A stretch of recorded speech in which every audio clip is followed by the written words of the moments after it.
ہم کسے کامیابی سمجھتے ہیں؟ جو زیادہ دولت مند ہے زیادہ کامیاب ہے، جس کی جائیداد زیادہ ہے زیادہ کامیاب ہے، جس کی تجارت بہت پھیلی ہوئی ہے زیادہ کامیاب ہے، جس کے پاس عہدہ بہت بڑا ہے زیادہ کامیاب ہے۔ یہی ہمارے کامیابی کے تصورات ہیں۔ ان تمام تصورات کی نفی ہے۔ کامیابی ان چیزوں سے متعلق ہے ہی نہیں۔ کامیابی تو ان چار چیزوں سے متعلق ہے: ایمان، عمل صالح، تواصی بالحق، تواصی بالصبر۔ یہ ہیں تو کامیابی ہے، یہ نہیں ہے تو کوئی کامیابی نہیں۔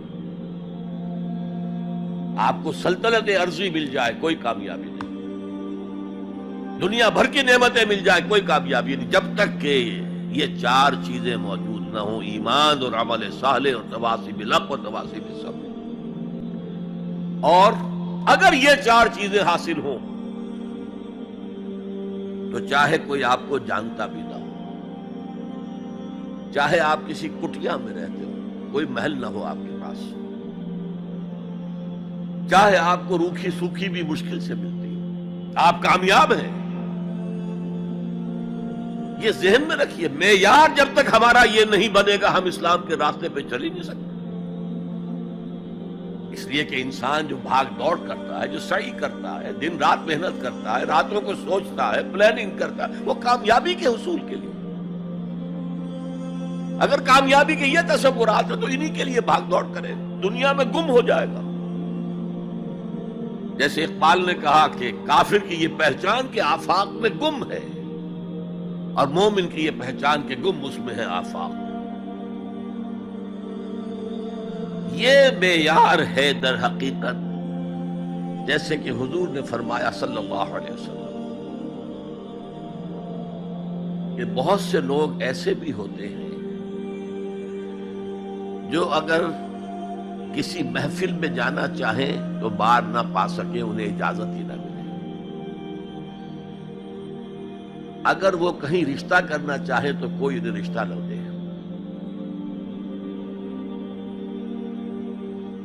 لیکن اللہ کی نگاہ میں ان کا وہ مقام ہوتا ہے کہ اگر وہ بھولے سے کسی بات پر قسم کھا لیں تب بھی اللہ ان کی قسم کی لاج رکھتا ہے۔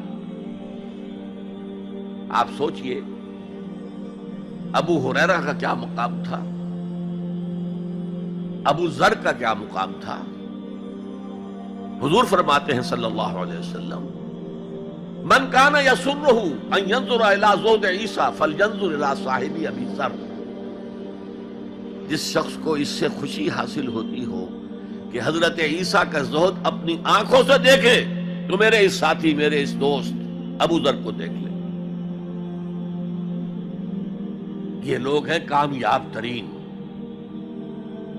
حضرت علی کی جب شادی ہو رہی تھی حضرت فاطمہ سے رضی اللہ تعالی عنہما، ان کے پاس کوئی مکان نہیں تھا۔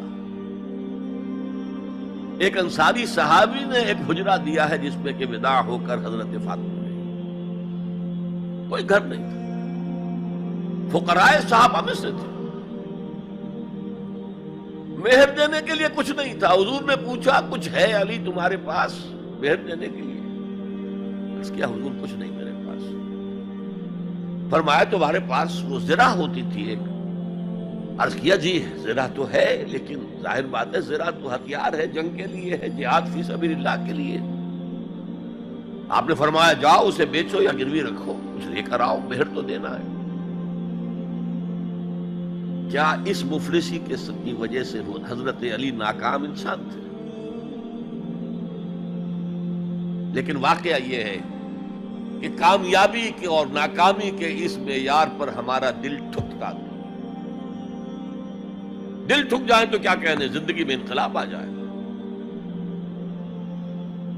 میں جو بات کہہ رہا ہوں دل گواہی دے گا کہ صحیح ہے، لیکن برا نہ مانے تو میں عرض کروں گا، قرآن مجید میں ایک آیت آئی ہے کہ اے محمد جو کچھ آپ کہہ رہے ہیں صلی اللہ علیہ وسلم، کوئی بات لگتی تو ٹھیک ہے،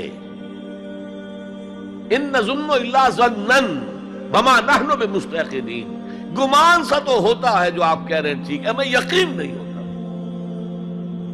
اور یقین جب تک نہیں ہوگا وہ آپ کی زندگی پر وہ اثر انداز نہیں ہو سکتا، وہ معیار۔ کہنے کو ہم کہتے ہیں ہمارا آخرت پر ایمان ہے، اور آخرت کی زندگی ابدی زندگی ہے، اور اصل زندگی آخرت کی زندگی ہے۔ وَإِنَّ دَارَ الْآخِرَةَ لَهِيَ الْحَيَوَانُ، لیکن ہماری بھاگ دوڑ، ہماری سعی و جہد، کہاں سے کہاں ہم جاتے ہیں اچھے کیریئرز کی تلاش میں۔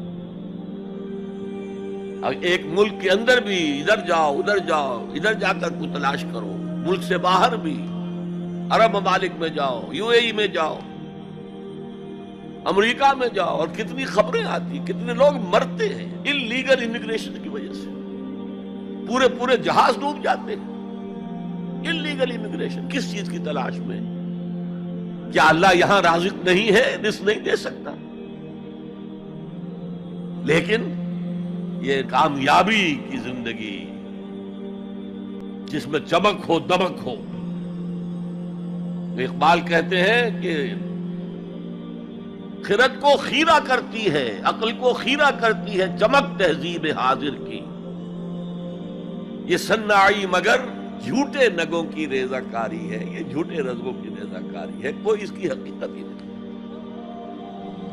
تو پہلی بات زمانے کی قسم ہے، تمام انسان خسارے میں ہے، یقیناً ہے، یقیناً ہے، سوائے ان کے جو چار شرطیں پوری کریں، الا الذین آمنوا وعملوا الصالحات وتواصوا بالحق وتواصوا بالصبر۔ اب دوسری بات نوٹ کیجئے، یہ نجات کے منیمم تقاضے ہیں، کم سے کم تقاضا ہے، لازمی تقاضا ہے، اس کے بغیر وہ فوری نجات ممکن نہیں۔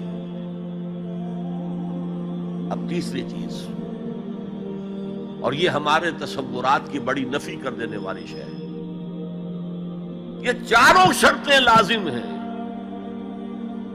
ہم سمجھ بیٹھے صرف ایمان سے نجات ہو جائے گی،